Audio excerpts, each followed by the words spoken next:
खूनी कुआं। सीमा गर्मियों की छुट्टियों में अपनी नानी के गांव आई थी। सीमा नानी के घर पहुंचने के बाद अपनी नानी के पैर छूती है और उनसे आशीर्वाद लेती है। तभी उसकी नानी उससे कहती है, इतनी बड़ी हो गई मेरी सीमा, चल जल्दी से हाथ मुंह धो ले, मैं तेरे लिए खाना लगा देती हूँ। भूख लगी होगी ना? हाँ नानी, भूख तो लग रही है मुझे, आपके हाथ के बने हुए पीले दाल और चावल खाने की। कितना टाइम हो गया है मुझे आपके हाथ का बना हुआ दाल चावल खाए हुए। तू तो नौकरी में व्यस्त थी, तो तुझे कहाँ से टाइम मिलेगा अपनी नानी के लिए? और जब इतने टाइम बाद आई है तो ज्यादा टाइम के लिए रुक कर जाएगी तू।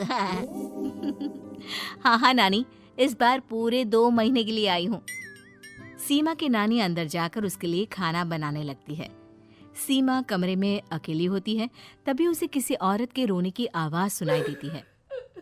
वो कभी खिड़की से बाहर झांकती है तो कभी दरवाजे से बाहर झांकती है। उसे समझ में नहीं आ रहा होता है कि आखिर रो कौन रहा है। तभी नानी खाना लेकर आ जाती है। वो अपनी नानी से कहती है, नानी, कोई औरत रो रही है क्या?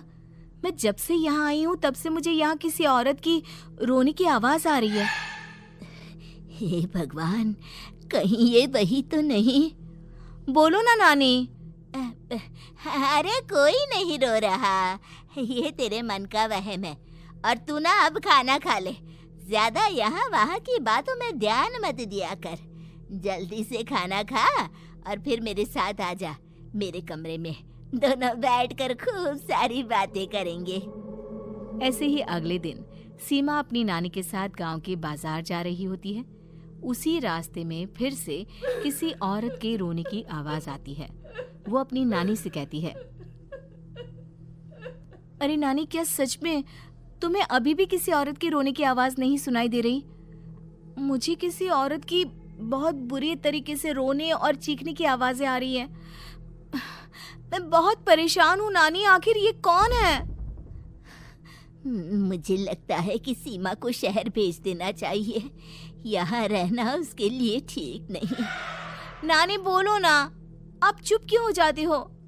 सीमा, तू घर चल, मुझे तुझसे बहुत जरूरी बात करनी है। नानी सीमा को घर ले आती है और सीमा से कहती है, सीमा, कल सुबह तू शहर वापस चली जाएगी। अरे अचानक? आखिर क्या बात है नानी, आप मुझे ऐसे जाने को क्यों कह रही हो? मैं बस जो कह रही हूँ उस पर ध्यान दे। तू कल सुबह यहाँ से चली जाएगी, और ये बात मैं कोई मजाक में नहीं बोल रही। तू कल जाएगी तो मतलब जाएगी। अरे नानी, चली जाऊंगी मैं, ठीक है, पर आखिर बात क्या है ये तो बता दो। मम्मी से कोई बात हुई है या फिर मुझसे कोई गलती हुई है जो तुम मुझे अचानक से जाने के लिए बोल रही हो?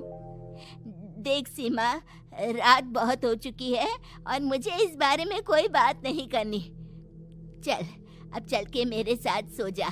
सुबह की बस पकड़कर तुझे शहर भी तो जाना है।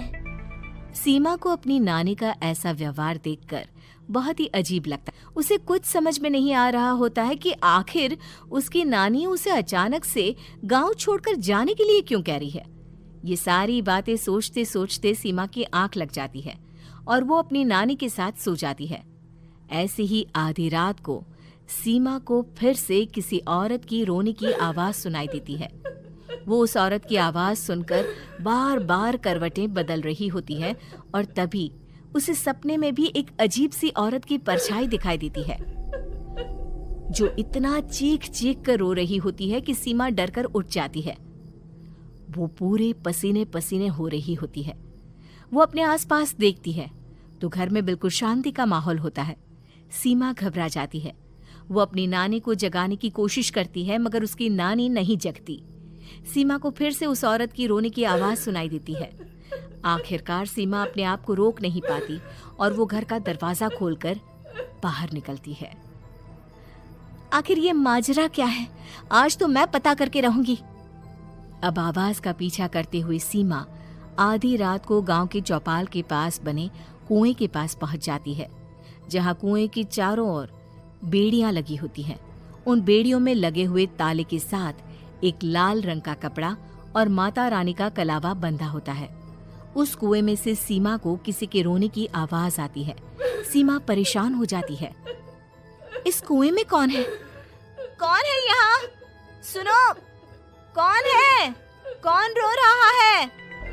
वो चिल्ला चिल्ला कर पूछती है और साथ ही लोगों को जगाने की कोशिश करती है, मगर किसी को भी उसकी आवाज सुनाई नहीं देती।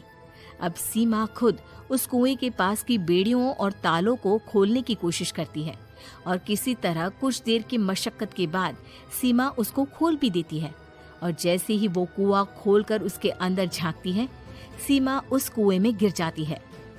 इतने में उसकी नानी की नींद भी खुल जाती है और सीमा को पास ना देखकर नानी परेशान हो जाती है। नानी घबराकर पूरे घर में उसे ढूंढने की कोशिश करती है, जिसके बाद उसकी नानी और सभी लोग उस खूनी कुएं के पास जाते हैं और सीमा की नानी कुएं के पास खड़ी होती है। सभी गांव वालों और सीमा की नानी को सीमा के चिल्लाने की आवाज आती है। बचाओ, कोई मुझे बचाओ। मेरी बच्ची, हम आ गए, हम तुझे बचा लेंगे।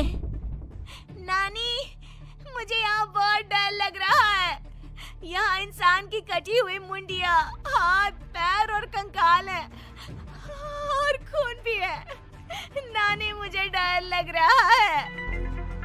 आप सब मेरी मदद कीजिए, नहीं तो ये खूनी कुआं मेरी बच्ची को भी खा जाएगा। अरे मुझे तो ये समझ में नहीं आ रहा कि आखिर इस खूनी कुएं को खोला किसने। सालों पहले इसको इतनी मुश्किलों के बाद तांत्रिक बाबा ने बंद किया था। अरे पूरा गांव खूनी कुएं के बारे में अच्छे से जानता है, तो कोई भी जानबूझकर तो ऐसा करेगा नहीं। मतलब किसी ने अनजाने में इसे खोल दिया है भैया। सीमा को इस बारे में मालूम नहीं था और जब से वो यहाँ आई थी तभी से उसे किसी औरत के रोने की आवाजें भी सुनाई दे रही थी। कहीं सीमा ने ही तो उसे नहीं खोला। अगर ऐसा है तो फिर सीमा का बचना बहुत मुश्किल है। वहीं कुएं के अंदर सीमा रोते हुए बैठी होती है कि उसे आवाज सुनाई देती है जो कुएं के बाहर खड़े गांव वालों में से किसी को सुनाई नहीं देता। आज सालों के बाद मुझे ताजा खून मिलेगा। तेरा खून पीकर आज मैं अपनी प्यास बुझाऊंगा।